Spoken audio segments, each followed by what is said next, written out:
Got to kick back and enjoy all this sunshine and great February weather because remember, it was just 1 week ago where we were popping up every sky cam that we could get our hands on to check on the travel conditions and what the snow depth was. Now, here's a live look right on I-44 outside our friends at Landers Chevrolet, and it is absolutely smooth sailing. As a matter of fact, we don't even see any remnants of that snow depth that's left now that we've been able to ride 2 consecutive days in the 60s and pushing up into the mid-50s later on today. Matter of fact, if we go back and we start on Monday, average high this week, 55.5 degrees. Compare that for the entire month of February that checks in only at 43 degrees. So yeah, just this week alone, we've been 12 degrees above our monthly average daily high. There we are over 7th and Rangeline where it's absolutely beautiful. We'll come back there in a second because I want to talk about wind and humidity, but let's conquer our temperatures first.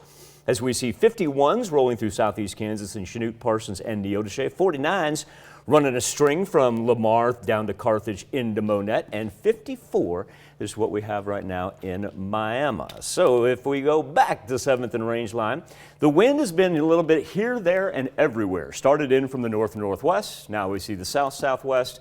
But the fact of the matter is it's only going to sit there at about 5 to 10 miles per hour all day long. Our humidity did drop all the way down below 40%, but because our wind is not going to pick up, we're able to kind of cancel that elevated fire threat that we've had for the past couple of days, and we do not anticipate experiencing any gusts. You'll see the blue and the yellow kind of hanging up there on the top left-hand corner of your screen, but that's just part of a low-pressure system that they had to move through earlier this morning, not going to affect us.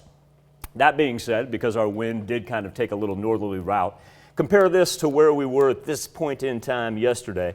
You'll see most people are about, anywhere from 4 to 5 degrees lower. Got 7-degree difference up in the far northwest at Yates Center and Iola. The Skywatch Storm Tracker for us has been clean and clear as can be. We kind of dry slotted ourselves this morning. Watch how we've got rain out to the west. And we even had a little light snow there that rolled through central Missouri, barely, dusting if that, certainly didn't affect any travel.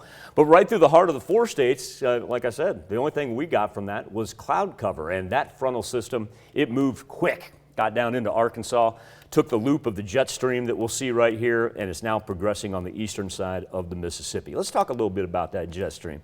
Because as it moves through here, and you almost see the trough, the old inverted U. Sometimes that can mean severe weather.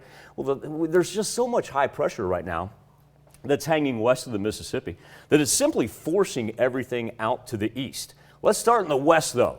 This is extremely abnormal for them.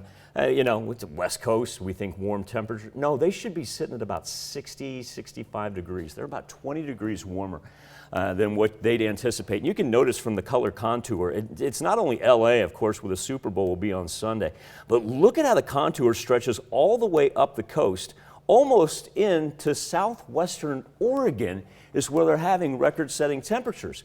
Now, compare and contrast that with winter weather advisories for the upper plains. That's right, they're going to have blizzard-like conditions because as the snow rolls through, they'll not only have to worry about the snow depth, but also 30-mile-an-hour winds and wind chills down into the single digits for tomorrow. Let's keep on moving out to the east because that's where we see the majority of the rainfall, albeit mixed with the snow. But at the same point, East Coast, not a whole lot of watches or warnings even out there at the time. Our weather trend back here in the 4 states, like I said, we don't have the oppressive West Coast heat. We certainly don't have the high plains storms. We don't have any rain to worry about out on the East Coast. We'll have that for a day and a half more. After a great-looking Thursday, let's jump into Friday because Friday is going to throw us up some 60s up on the board. Right here, early tomorrow morning, we may pick up a raindrop or two. It'll be done, though, before everybody gets seriously started on the road. No travel concerns, stays as rain, just too warm. But look at what happens as we approach midnight.